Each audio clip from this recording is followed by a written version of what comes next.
Katie Dower immediately following this broadcast for a little bit more information for you. Now let's go back to our newsmaker line and bring Derrel Sims back on. Derrel, are you back with us? Yes, sir. I'm right here. Hey, excellent, and welcome back to the program. I want to start with something you were talking about in the first hour. You were talking about, and I want to go back to these claw marks. Is it, and you say that there's a certain time period that you can tell whether somebody has remaining physical evidence. And is it possible that, say, someone is abducted and then say they had to go to the dentist or maybe take an MRI and a dentist maybe had to take an X-ray? Is it possible that their equipment may pick that up if they coincidentally happen to be there right after an abduction? Yes, sir. In fact, the majority of the events where we actually have the X-ray evidence comes from people who are requested often by us to go get an X-ray. They'll come back from, they'll say, I had missing time. Mm-hmm. My whole family and I go to this trip every year. It takes us 18 hours to get there driving. We got there 23 hours later. We did the exact same thing we always do every year. Mm-hmm. Can't figure out why. Mm-hmm. We got 3 or 4 hours missing time. And sure enough, the whole family's been taken. And we ask people like that to check themselves over. We have detailed forms that we send to these people on how to check yourself for fluorescence. If you find fluorescence, how to take a sample. How if it'll wash off, we don't want it. Because if this stuff is real, when they touch you or they get this on you, there's several different ways they do it. It's in my book. What this fluorescence does is penetrates the skin subdermally on contact. In other words, you can't wash it off, you can't get it off, you can't scrape it off, it's not coming off. The body will ultimately absorb this fluorescence, wherever it comes from, either a procedural situation with them or whether it's by casual contact. By casual contact, I mean, in other words, if you pulled out a black light after your abduction, let's say last night you had these very strange dreams, you thought, wow, this is weird, I heard Sims talking about this weird stuff. I got me a little black light, I think I'll check myself. That black light will be in the... A normal black light you buy will be around 267 nanometers, and it will show fluorescence if there's fluorescence on you. Mm-hmm. And you wash off, we get you try to wash it off, because if it comes off, we don't want to know about it, because that's probably fluorescence from a magic marker at your bingo game or something. Right. That's not what we're looking for. This stuff doesn't come off. Mm-hmm. And that's from casual contact, such as what you would see if you, let's say they took one of your people or one of the people listening here, and those long, 3 slender fingers will show up in a pattern on your arm in a fluorescent trace. It'll look like basically the shadow will be in a fluorescent color. In my discovery of fluorescence in 1992, we also discovered another thing. One of the most amazing is that some of the fluorescence we find on these people is not due to casual contact, like them touching you or holding you down or whatever, but actually, in the first case I had that I found fluorescence publicly was on a lady. She was a millionaire here in Houston, an abductee, and I checked her with a black light, asked her if I could, check the exposed skin on her arm and face, and she said, well, of course, and we found a Mandelbrot set. That's a mathematical construction of great importance. A Mandelbrot set, for your audience, for those that may or may not know, is a complex system of information that shows chaos and order, and the center of this thing is supposed to be order, and the outer edge and outside of that is chaos. And everybody, of course, most people want to be on the middle of that, so to speak, and because they want peace and tranquility and don't want any problems, don't want to remember their events or anything. But my advice to abductees is you're going to have to get away from that center where they control your thinking, and you need to get out there on the ragged edge where you can be conscious and actually control some of these events and actually bring back evidence. You can literally become a spy for the alien hunter. You can bring back evidence. You can learn things about them no one knows, because who's better to be a spy for the human race than you? Mm-hmm. Because you're in the event.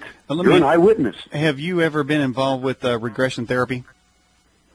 I'm a hypnotic anesthesia therapist, which means I take people to surgery. And one guy asked me yesterday, he says, well, are you any good at it? And I said, sir, you don't make any mistakes here. Mm-hmm. They're cutting on these people. Mm-hmm. I assure you, if I'm not very good, the first person that's going to know it's the patient. Well, of course, I just seen the show the other day, and of course, the naysayers came out and said, of course, that people are planting those ideas in there. And how do you answer that?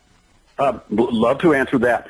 I was on one radio program one night attacking hypnosis, and this guy said, I don't get it. He says, why are you attacking hypnosis? You're a hypnotist. I said, because there are people out there who do not do the right thing. I said, I'm an investigator. I said, I'm not some pundit that sits out here and says anything that when someone's hypnotized, that's automatic good memory. That's, most of these airheads do not know that just because you hypnotize someone, which anybody can learn how to do, just because you hypnotize them doesn't mean anything comes out of their mouth is their memory. There's a difference between memory and recall. Case in point, and I demonstrated this in front of a whole group there in California one night. I was doing a series of presentations, and one of the presentations I did, I took a hypnotist. I asked, is there any hypnotists here? And this lady says, I'm a hypnotist. And I said, may I hypnotize you? And she says, sure. She sat in a chair, and I hypnotized her, did what we call a stage hypnosis show, where I had her hallucinating that she was on a bus and it was cold and it was raining and freezing and she was shivering and everything. And then I had it hot and she couldn't get the window down, and it was hilarious. Everybody was just laughing their heads off. Then I said, I'm going to snap my fingers a moment and you'll open your eyes, feel fine and well rested. She did, and I said, how was it? And she said, oh, this was incredibly funny. She said, the guy was driving the bus, and she went on and on. I said, sweetie, I said, you never left the room. You never left this room. There was no bus. There was nothing. She said, yeah, I know, but it was like it's all real. I said, that's my whole point. I said, does anybody in this room not realize that is hallucination? Mm-hmm. Everybody said yes. So I had her sit down, and I brought another lady up. I said, we're not going to do any hypnosis with this lady whatsoever. I said, I spoke to her earlier, and I said, listen to some things that she said. Based on watching her physiology, looking at her handwriting, because I'm a handwriting analyst as well, and other things, it indicates to me that she may have had an event. And the lady, she's very frightened, and I said, just have a seat there. I said, it's just public, this is just people, they're just her friends, it's all right. She sits there, and I said, would you tell me about your event? She said, well, I like them. I actually love them. They're here to help us. And she gave the same old spiel to save the planet, fix the ozone hole. And I said, great. I'm glad to hear that. I'm delighted that they're here to, fix my problems. And I said, may I touch your hand at a certain time? She said, sure. And I said, in a moment, I said, I'm just going to have you do one little thing. And what I did was take her back to the very first time she ever saw that entity. No hypnosis. This is all conscious. And this is an entity that now she loves. What she doesn't understand is it's akin to the, I call it the alien Stockholm syndrome. These people don't have a clue. They're good. They're wonderful people. They don't know how invasive these entities are in your consciousness. And he's got you hoodwinked, from the get-go. Long story short, very long story short, is I told this lady, I said, I want you to go back to the very first time that you ever met him. And she said, I just love him. She's in tears. Everybody's moved by her emotion and passion.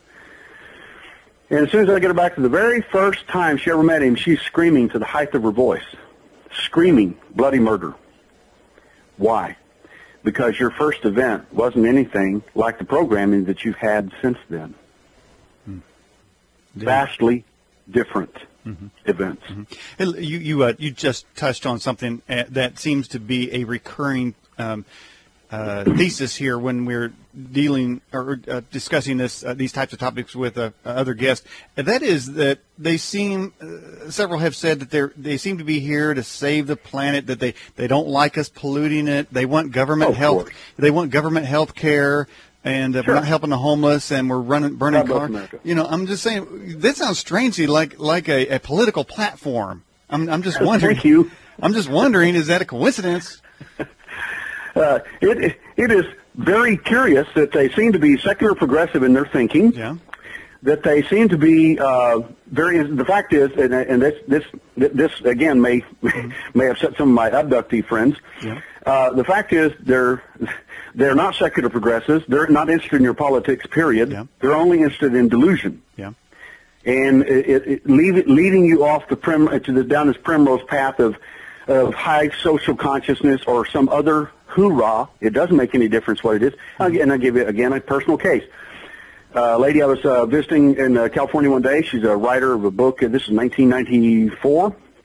She says, Derrel, I agree with you that aliens are very divisive and they do some very strange things, but there are positive things that happen too. And I said, sure there are. I said, why don't you tell me yours? And she said, well, look at me. She says, I had some pretty horrible things happen to me, but look at it. She said, I became a